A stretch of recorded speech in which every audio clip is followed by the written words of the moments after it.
Howdy, Desert Boy here. Hey, you've probably been wondering where the heck has Desert Boy's videos been after seeing, a couple on the phone and stuff. Well, I have to tell you, my iPhone and my iPad both got damaged when I was shooting videos last year, I think. Bad windstorms and stuff, but my iPad's finally died. So it just happens that I have another iPad, so if my video quality looks not quite like it was before, that's probably why. But just thought I would check in with you and look. I don't even have my hat on. You can actually see I do have some hair. But just thought I'd talk about, oddly today, I'd like to talk about what guns I would buy if I could buy some guns right now. So right now I'm just it's just in a position where I can't, I'm like everybody else. I can't afford to buy things one after the other, after the other, after the other. In fact, I just got a couple of mine back from the gunsmith, and they did a clean and inspect and stuff, and one of them I was having a little bit of jamming issues with, and it's been flawless usually, but it's my main cowboy action rifle, which is my Rossi 45 Colt R92, and we'll take a look at that here at some point, because I got to take it to the range and check it out, make sure. Seems like everything's all copacetic with it. So anyway, and then thank God I got my Howa 1500 270 Win back, because that's my main hunting rifle, and it's got a nice Nikon Sterling scope on it, and bipod and all that. So I'll be going and shooting some 270 too. But in the meantime, I have wanted to buy some other guns. I keep trying to evaluate if I could trade something or whatever. But some of it revolves around wanting to go to two Vaqueros for my cowboy action shooting, because they would be the same weight, or a Vaquero and maybe an 1873, single action army clone like a Pieta. I don't think I'd go Uberti unless it was one of the older ones, because my Uberti 2 with Taylor's and Company, I had a little bit of issue with that new mechanism and some timing. After that, it ran flawlessly, but I did trade it in to get that 7.5-inch Ruger Blackhawk that I have in 45 Colt. Boy, I do miss that Taylor's and Company gun. They make some really nice guns. Seen a Cimarron El Malo that's I think it's a 3-inch barrel or 3.5-inch octagon barrel, and it's got like the Thunderer, or more like a bird's head kind of grip on it, and I've been thinking about that one.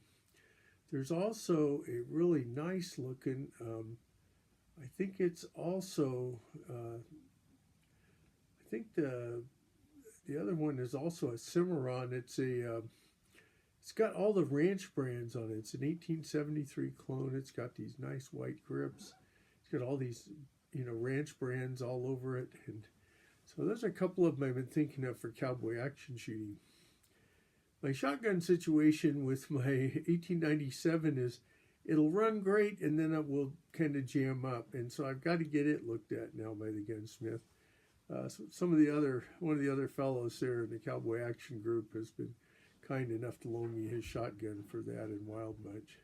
And I did do Wild Bunch last month, and that was a lot of fun. If you don't know what that is, it's based on this movie. It's about around the turn of the 20th century, probably about 1915, 16, 17, somewhere in there. After the 1911 existed, when all this stuff was going on with Mexico and the United States. And so you're allowed to use 1911s, and 7 rounds only, and usually there's 4 mags of 7 rounds for the various stages, and then you have a lever action, usually rifle, and then the 1897 shotgun, which is handy because it can load 6 rounds. Or you could use a double barrel, but it's just not going to be as fast. Or I think there's an 1887 one. I don't know if that's a Winchester clone or not, but it's a lever action, and I've been looking at one of those too that I saw, because I may get one of those instead of the 1897 I've been using. It's a little bit lighter and shorter, or just maybe a double barrel shotgun, just so I can get into not having to worry about my other shotgun while it's being repaired. But so those are some things that have been on my mind. Now, just the other day, I don't know, I'm a big aficionado of revolvers like Colt and Smith and Wesson that are older, and I'm not talking about Pythons, or something like that. I'm talking about, I ran across a Colt Police Positive Special that's in 38 Special, and it's probably from about the era of my third model hand ejector. It's probably from the 40s or something like that, and it's pretty reasonable. It's still around. I don't know whether I'll get it. I did run across two Model 10s and a Model 15. The Model 15 was in great shape. These were like Model 10-4s or 5s. So they did have, I believe, the pin barrels, and they were in great shape. One of them even had the original box. And then another Model 10, I think they were 10-5s maybe, and then this was a 10-4 Model 10, and it had the pencil barrel. And it wasn't quite as great a shape, but it had a great lockup on it.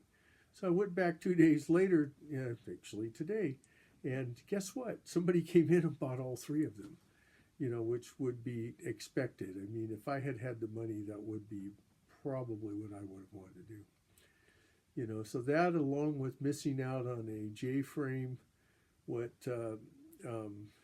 Langquist Fitness, what Greg calls his Joe Friday gun, which is a 6-round K-frame,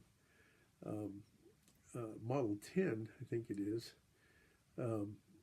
snubby. I missed out on that one too. So hopefully at some point here I'll have something to show you. Now, as far as autos go, I have been thinking about a modern RXM, Ruger RXM, because it will take the Glock mags. It's not that I don't like Glocks, it's just that the 19 for me, I have issues with it. When I shoot it, it pinches my fingers sometimes and stuff. So I'm usually a Model 45 or a Model 17 kind of guy. And then I found out today about a Model 47, which I think has, instead of having the short slide and a long grip like the Model 45, the 47 I think has the short grip and the long slide of the 17. So these are some things I was looking at. I also saw a Smith & Wesson Shield X, which looked kind of promising. I was looking at that one. And, I still have, like my Ruger snubbies, there's a 327 Federal that I've seen a couple of times, an LCR, and I thought about that one.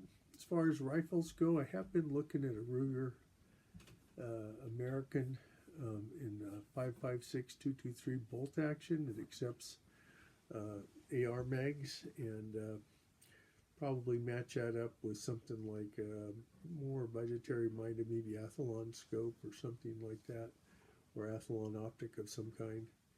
And then I ran across the other day an Athlon, oh heck, my brain today. Anyway, the Athlon I ran across, I can't think of the name of it right now, what they use, the things that measure your speed of your bullets, right? I'm sure some of you will type in the comments, "Free Desert Boy, this is what it is," right? Anyway, instead of using the ones where you shoot through the wire, these newer ones use radar and stuff. So I'd really like to get one of those.